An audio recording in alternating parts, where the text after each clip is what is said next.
What's going on, folks? It's Shreds with some more of the Space Marines. We are back with episode 8, if I can count correctly. We just finished up and dropped a giant cannon, I believe it was, on a camp of orcs. So that was interesting to watch. We are continuing with the last iteration of the games I'm looking forward to for 2012. Last time we talked about the Secret World, that crazy MMO that I hadn't actually heard about, but turned out to be somewhat interesting, actually. Picking up where we left off, this is going to be the last episode, actually, of the games I'm looking forward to for 2012. One I'm going to start off with was actually Tomb Raider.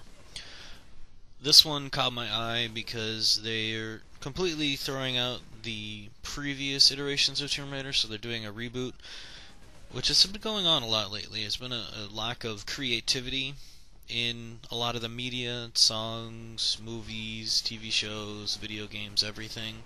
Complete lack of originality I've been noticing, so there's been a lot of remakes or kind of retakes on previous things. So we'll see if maybe we can get out of that slump here in a bit. Anyway, this new Tomb Raider, I believe it's set to be out mid-2012. So maybe sometime around May to July, somewhere in there. Who knows? There's no official date as of yet. But it is a complete reboot. Basically, we pick up with, it's still Lara Croft. She is going to be fresh out of the Archaeology Academy, is the word they used. I didn't realize it would really be an academy. I thought it was just a degree you would pick up. But essentially, she's going on her very first salvage mission.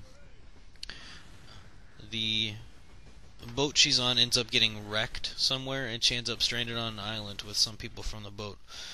It's essentially an abandoned island, but I guess it has some historical reference. They didn't really give a whole lot of detail to the story. I guess it's something they would keep closely under wraps.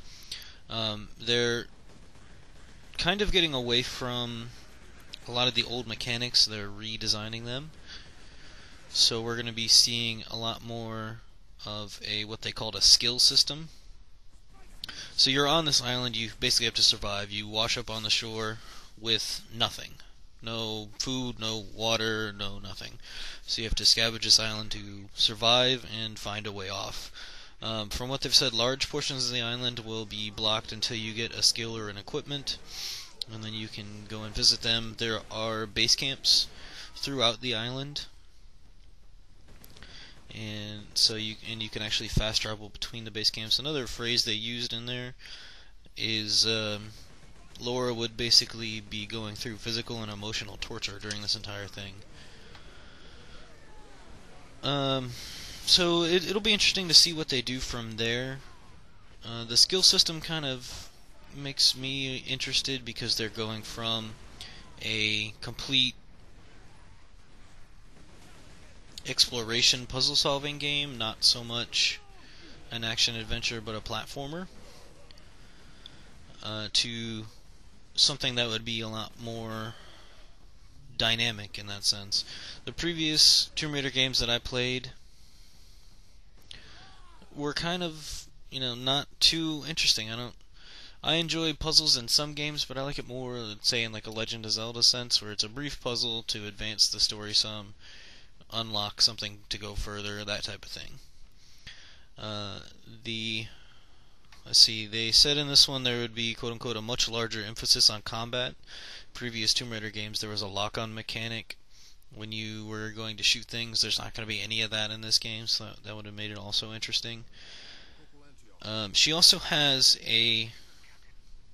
what they called a survival instinct, which is going to be, you can only use it while you're standing still, and there are parts of the game, like pathways or whatever, that will drop out from under you if you stand still too long. So I don't know how much of the island is going to be like that, but they say basically that the survival instinct is going to be used to highlight items you'll be looking for. I don't know whether they're for puzzles or like health packs and ammo, that type of thing.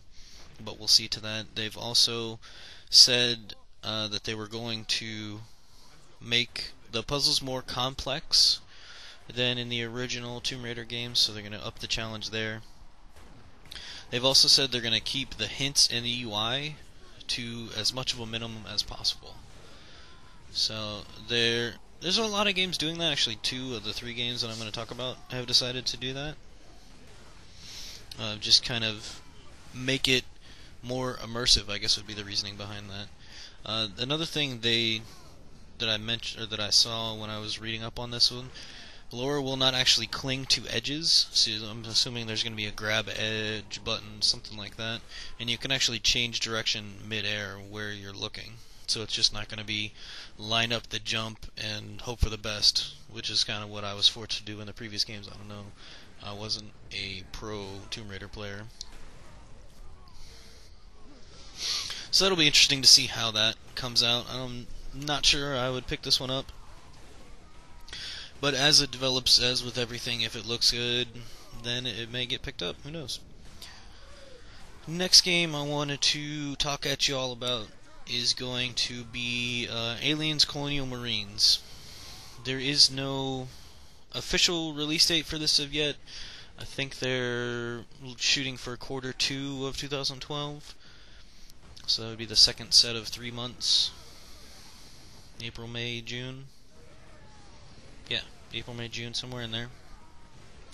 It's going to be a 4-person squad-based first-person shooters. If you guys haven't seen the trailers, go check them out. It looks really good. This is another game that there's going to be little to no HUD if possible, because they want you to be as immersed in this universe as possible. The game supposedly takes place after Aliens 3. So they are picking up the story. The squad that you're in is going to be searching for Ridley and the other people that may or may not have survived. So that's where the story picks up for that one. With that, there's 4 different Marines you'll be controlling from different times. You can actually issue orders to your squad that are contextual to the situation.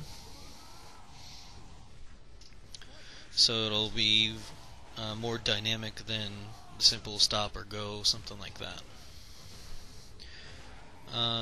Little to no HUD.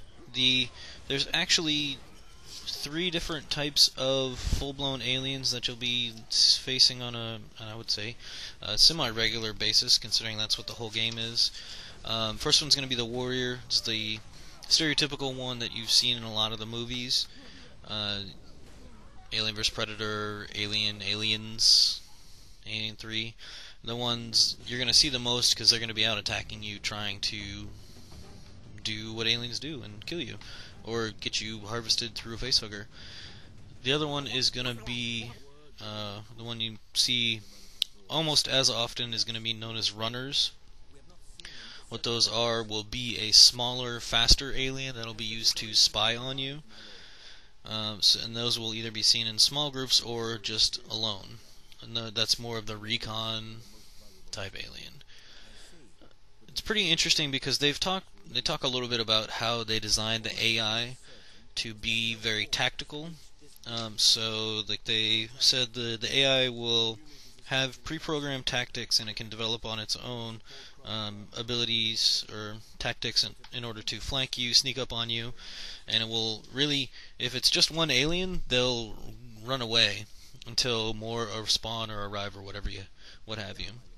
So if it's multiple Marines to one alien, the alien will usually leave, is what they've said. The other type is going to be the drones, which basically, kind of if you think of like along the lines of bees, drones will be the ones hanging out near the nest, near the queen, moving eggs around, that type of stuff. Speaking of the queen, she will appear as a boss character. What they'll intend to do with that, I'm not entirely sure, but we'll find out as that game comes along. There is co-op, the campaign, but it's 2 per console, so no 4-player single console co-op. There is no actual co-op multiplayer, so it's only 1 person per console for multiplayer. They did say that there would be some competitive multiplayer, but there's no real details on what it is. So it'll be interesting to see how they develop that. Whether I hope it's something decent as opposed to just like a death match with all the Marines. That wouldn't be too enticing. So we'll see when that comes out. Check out the trailers for that one. That one looks pretty good. Again, I'm not sure if I'll pick that up. It just depends how things develop and what I have on my plate at the time. The last game I want to talk to you guys about kind of caught my eye during the recent game shows. E3, Gamescom, Tokyo Game Show, all those. It's a game called Journey. It's one of those games that is trying to push the boundary between game and art, trying to get video games recognized as an art form, as songs and movies, and paintings, stuff like that are recognized. There's not a whole lot of details about this game. I would say that's specifically done because of the way they're pushing it. This sounds worse than it's intended, but there's not much to this game.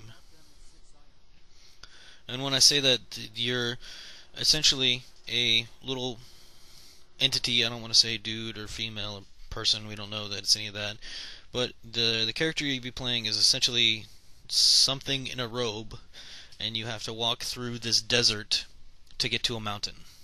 That's all they'll tell us of the story so far.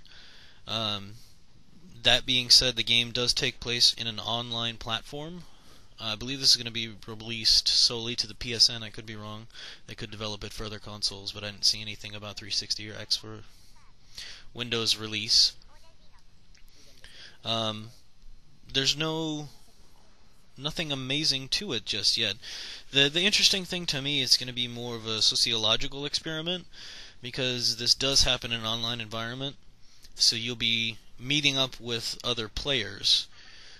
Now, to make it more interesting, there's no way of communicating to the players. I believe your little character will make a sound or something like that as a way to get people's attention. But there's no tags, there's no gamer tags, there's no PSN names, no nicknames, nothing. The only visual indicators as to whether you've met this person or not will be an actual symbol on the front of the robe. And it's completely free roam. You can run into multiple people. Everyone is essentially, I guess, playing off the same server the way they described it. So you can choose to help this person or completely ignore them. It's an interesting sociological thing. They have said to make the game a little more interesting, they've put in pieces of cloth you can actually gather that will allow you to fly for a short period of time. They've also said they're going to be putting in magic objects and ruins to explore and other secret things. Not a whole lot of info on the game. It looks very interesting as to see how well it will do, because it's not your stereotypical run and gun, hide behind cover, no explosions, nothing like that. It's much more of an artsy type game than anything that's I've seen on the market lately. It's one that will have my eye for quite a while. I'm not sure I'll pick it up.